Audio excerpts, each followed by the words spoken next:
Okay, so this is the ballistical breakdown of 7mm PRC versus 6.8 Western.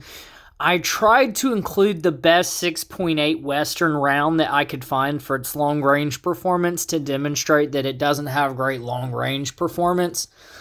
Though it was kind of difficult, and match ammo seems to be pretty hard to come by for it. So bear that in mind. If you really just want a 6.8 Western for shooting match, it probably wouldn't be your best caliber. However, doing this, I was kind of hating on 6.8 Western because what a 7mm PRC fan I've become just looking at its ballistics over the past few years.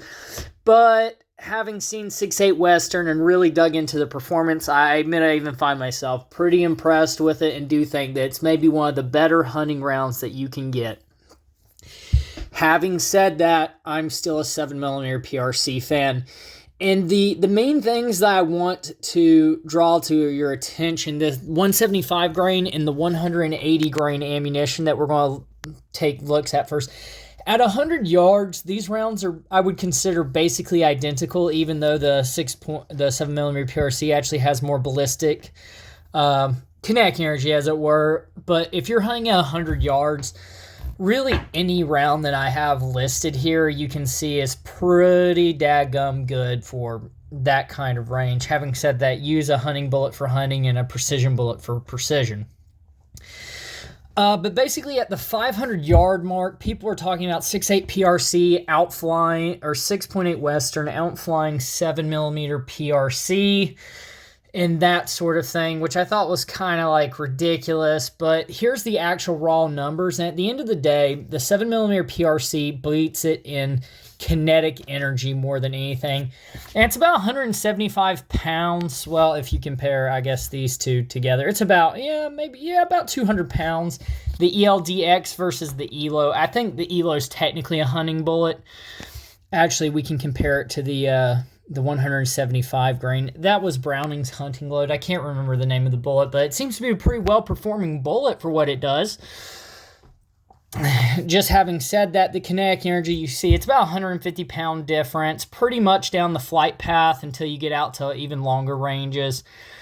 But 7mm PRC handily beats it with kinetic energy and velocity and maximum range, as it has a supersonic range of 2,000 yards, which is absolutely absurd. King of long-range bullet? Maybe. I think the only other rounds that can reach that kind of range are getting into more bigger calibers. As a matter of fact, I believe it actually outperforms the 300 PRC because the ELD 180 grain 7mm PRC bullet has a ballistic coefficient of like 770 or 797, something outlandishly unreal. G1. Having said that, though, if you actually look at the baseline numbers, and this is what I found frustrating, is because, well, it's hard to compare a bullet that's smaller and more aerodynamic simply because it's smaller to a larger round. It's really not a fair comparison. To kind of demonstrate that, I kind of placed it against the 6.5 PRC and used all the same arguments. Now, 6.5 PRC, these both have 30 pounds of recoil. 6.5 is actually going to have 25 pounds of free felt recoil, so a lot less actual felt recoil. They'll both go in a short action. But you can actually see that the ballistic ranges of the 6.5 is actually farther eventually. And actually, if you look at all these numbers at 1,000 yards are extremely similar.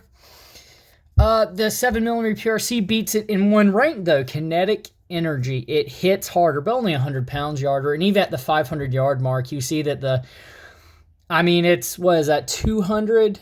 Yeah, 200 pounds of kinetic energy higher at 500 yards, and then at 1,000, it's about equal. And then I put down their max supersonic ranges. Now, the ELDX does have a max supersonic range of 1,750 yards, which for those of you who didn't know, that's a mile. The ELO, who's ever hunting load, the 6.8 Western 175 grain has a 1450, which again is good. It's just not as much as the 7mm PRC. You have 1 mile and 2,000 yards with the 7mm PRC. This bullet I found, the ELO, and it's going to be hard to get, but you should be able to do it. I think there's one custom company, and I'm going to go ahead and tell you right now it's not cheap, but it does perform pretty good with a ballistic supersonic range of 1650, which, if you ask me, you could probably convert that to a mile. I'm hoping to do that with a 6.5 Creedmoor, but I think I'm a little bit even farther out than this round is. So, but anywho, then we go to the 6.5 PRC, and we see that the PRC actually is out ballistically performing it. Well, actually, the hunting load isn't. The hunting load has 1,000 yards less of, or 1,000, excuse me, 100 yards less of supersonic range.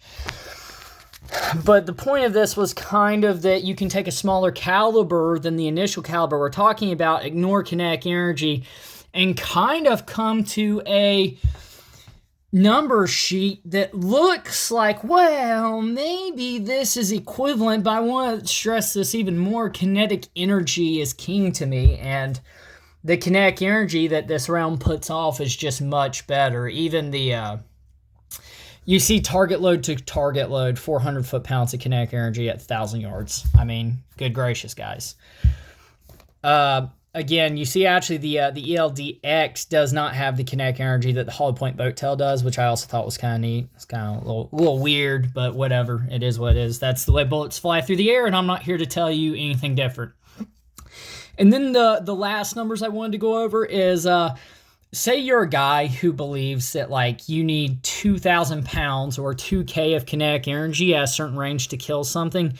These are the actual 2K numbers so that you guys could take that into account. I don't think I did. Maybe I did do the ELDX. 850 on the ELD. The ELDX was 750. The 6.8 Western, 450. And you're like, oh, wait, 750 to 450? That's a lot less. And it is, because it's a heavier bullet moving just as fast. It carries kinetic energy longer, especially with the ballistic coefficient. And then we go to the, the ELO, the extreme long range. Again, you could use that for hunting, but it only has a 300 yard. Oh, no, that's the ELD. The ELD has 2,000 foot-pounds at 300. And again, 2,000 foot-pounds at 300. I want to say that this ELO round also had about the, I didn't write it down for some reason, but I want to say it's around 400, maybe 450.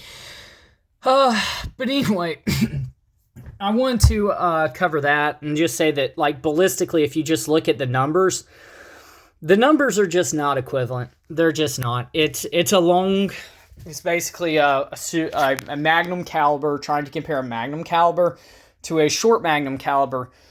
And the short magnum calibers produce better numbers with lighter bullets. So if you guys are hunting with a 140 grain bullet, well, maybe 6.8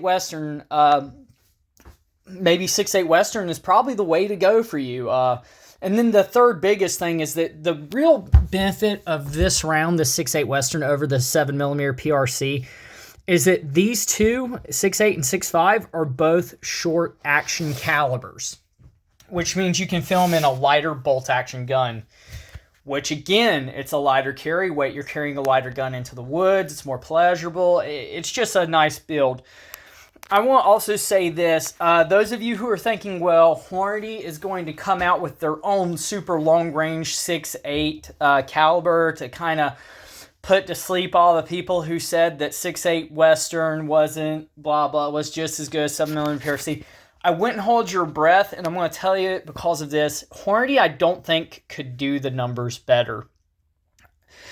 And what I mean by that is that the 6.8 Western is the biggest cartridge you can fit into the shortest action.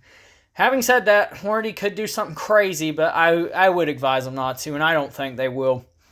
The 6.8 Western has a case diameter, which is how fat the casing is, for lack of a better term, of a 5.55, and the PRC rounds are 5.32 or something, or 5.3. They're 5.3s instead of 5.5s, which means that basically you can't fit the same capacity of powder in. So even if Hornady wanted to develop their own 6.8 caliber bullet with a higher ballistic coefficient, which is really the only thing that the 6.8 Western lacks, is ballistic coefficient, which is in the 600s, which is great, but you could squeeze more range out if it was even higher, which again, you can't because they can't. You would actually probably have to shorten the casing, which would make the bullet shoot slower at first and then carry its energy better longer with a 700 ballistic coefficient, 750-ish.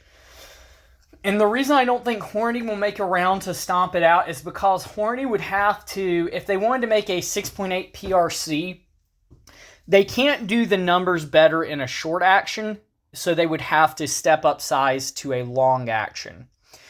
The problem with a long action is, again, you're carrying that heavier rifle, those longer Magnum cartridges, and they would also have to develop an entirely new bullet that would have a ballistic coefficient in the low to mid 700s, and I just don't see that happening.